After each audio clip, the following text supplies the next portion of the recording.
सकाळी थेट 8 वाजताच तिला जाग आली. अंग जड झालं होतं, काही जागी ठणकतही होतं. कपाळाला हात लावून पाहिला, अंग गरम झालं होतं, म्हणजे ताप होता. खरं तर इतका वेळ झोपून राहिलेलं तिला आवडायचं नाही. ती लवकर उठून योगासनं करायची, चहा पीत पेपर किंवा पुस्तक वाचत बसायची. बऱ्याचदा रिसर्चचं काम करण्यासाठी तीच वेळ चांगली असे. एकदा 12-12:30 कॉलेजला पोहोचलं की रात्री झोपेपर्यंत कशालाच वेळ मिळायचा नाही. आणि आता 8 वाजून गेले तरीसुद्धा कामाला लागावं असं तिला वाटेच ना. मूर्खपणा झाला होता. शेण आपणच खाल्लं होतं. त्याबद्दल आपण स्वतःला कधीच माफ करणार नव्हतो. पण स्वतःची स्वतःला शिक्षा नाही ना करून घेता येत. स्वतःला या गुन्ह्याबद्दल आरशासमोर उभं राहून 50 थोबाडीत मारून घ्याव्याशा वाटत होत्या, पण मारून घेता येत नाहीत ना. केस विंचरताना दिसणारं प्रतिबिंब फारसं सुखावणारं नव्हतं.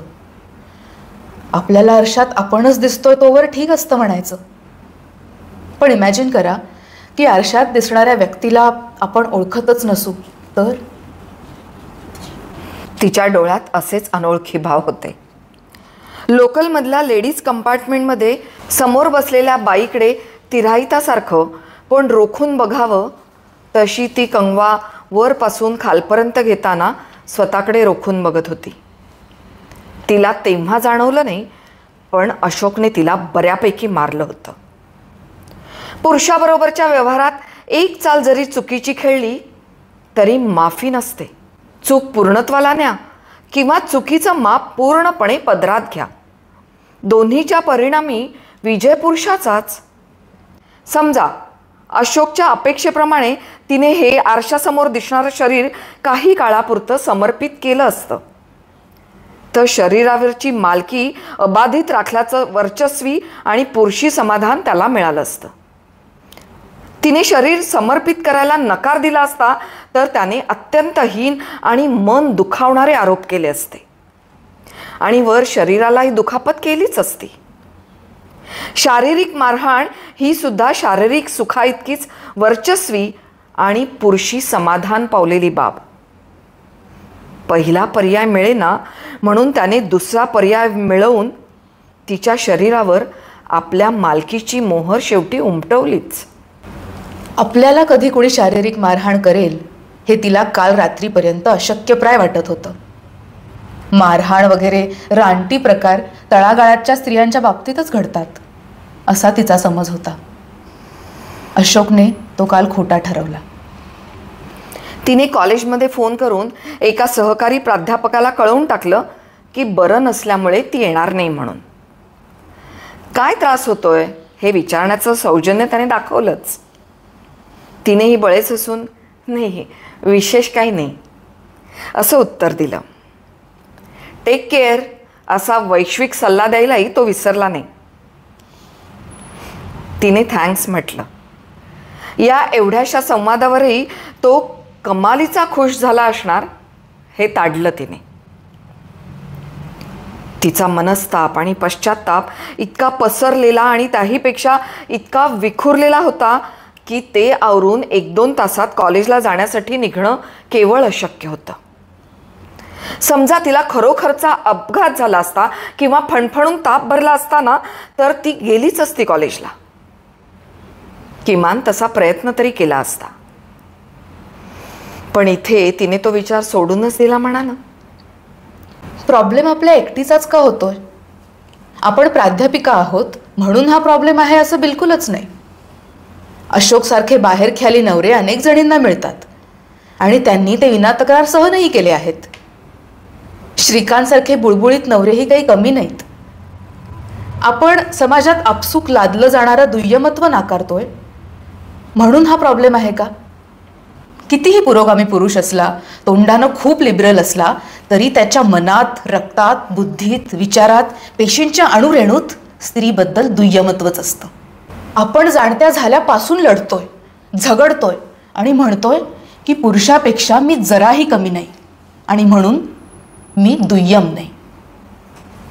एकीकडे म्हणत राहायचं की आपण दुय्यम नाही आणि दुसरीकडे प्रत्यक्षात दुय्यमत्व स्वीकारायचं. असं दुटप्पी राहून सुखात जगतातच की अनेक जणी. तुम्ही हे दुय्यमत्व मान्य केलं रे केलं की संसार सुखाचा होतोच होतो. पण आपण हे ढोंग करत नाही, दुटप्पी वागत नाही. फक्त एकच म्हणणं आहे आपलं, मी दुय्यम नाही. अनेकदा तिला स्वतःचं नावच आठवायचं नाही.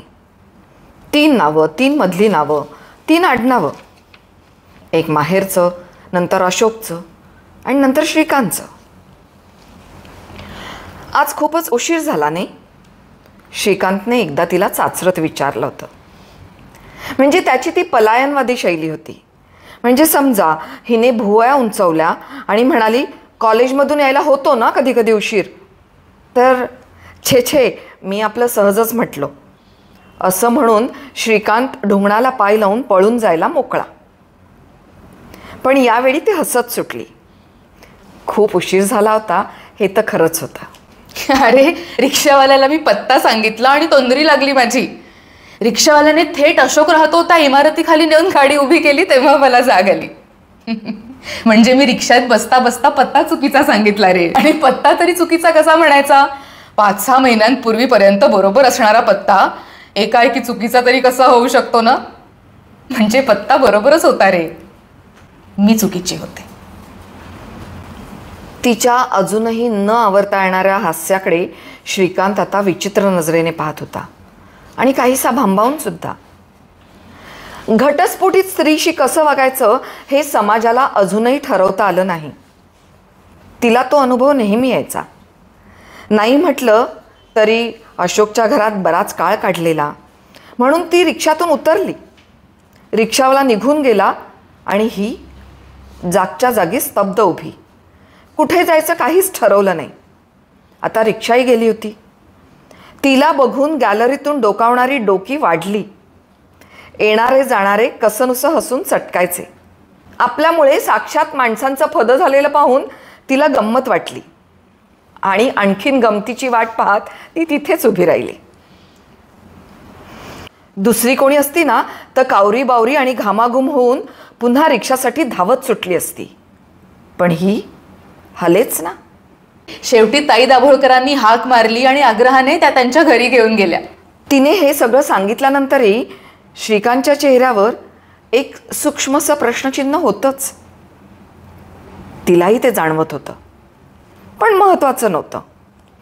म्हणून बगल देत तिने ताईंच्या घरी घालवलेल्या तासभराचं रसभरीत वर्णन केलं. ताई विधवा होत्या, बिनधास्त वृत्तीच्या होत्या. मुलगा, सून, नातवंड सगळे अमेरिकेत स्थायिक. इथे या एकट्याच पेन्शनमध्ये खुशीत राहायच्या. ताईंनी कधी पांढरी साडी वगैरे नाही नेसली आणि घर बघशील तर इतकं नीटनेटकं आणि रसिकतेने मांडलेलं. नवरा गेला म्हणून त्यांनी जगणं थांबवलं नाही त्यांचं. जवळपास 80 वर्षे ओलांडलेल्या त्या ताई तिला खूप आवडायच्या. त्या ज्या काही होत्या त्या खऱ्या होत्या म्हणून जास्त आवडायच्या. कुरबूर नाही, तक्रार नाही, कुणाबद्दल कुचाळक्या नाहीत, कशात नाक खुपसणं नाही. समोरच्या व्यक्तीच्या स्पेसचा आदर राखून सगळं चालायचं. दुसरी कोणी बाई किंवा पुरुष असता ना तर हमखास संशय घेतला असता. मी तिथे चुकूनच पोहोचले आहे, हे सगळं नाटकच आहे आणि मी खरं तर अशोकला भेटण्यासाठीच तिथे आले असा समज करून घेतला असता. तिच्या बोलण्यावर श्रीकांत साक्षात वरमला आणि काहीतरी ठेवायला म्हणून आत निघून गेला. पण ताईंनी एका शब्दाने विचारलं नाही बरं. मी अशोकच्या ओझ्यातून मोकळी झाली आहे म्हणताना त्यांनी ते ओझं माझ्या डोक्यावर पुन्हा लादून माझी गंमत नाही बघितली. ठरवून टाकले अधूनमधून ताईंकडे जायचं. अशोक तिथे राहतो म्हणून मी माझ्या ओळखी पाळखींचा संकोच का करायचा? खरं तर श्रीकांतच्या जिभेवर 4-2 परखड वाक्य होती. काय गरज आहे मुद्दाम खाजवून खरूच काढायची? ताई वाचून काय अडलंय असं? हां, कालपर्यंत ताई तुझ्या खिसगंटीतही नव्हती आणि आज अचानक कुठून उपटली?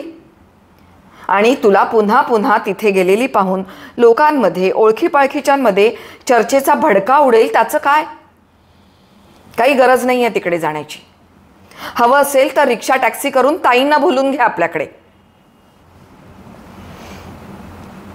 पण हे सर्व विचार त्याने वाक्यासहित गिळून टाकले आणि तो डोळे मिटून पडून राहिला, मलूल, असहाय्य. तिला हे आवडायचं नाही. रात्री जवळ घेताना स्पर्शही इतका चोरटा आणि अपराधी भावाने करायचा ना, मजाच जायची सगळी. ती सुस्कारा टाकून आत आवरायला निघून गेली.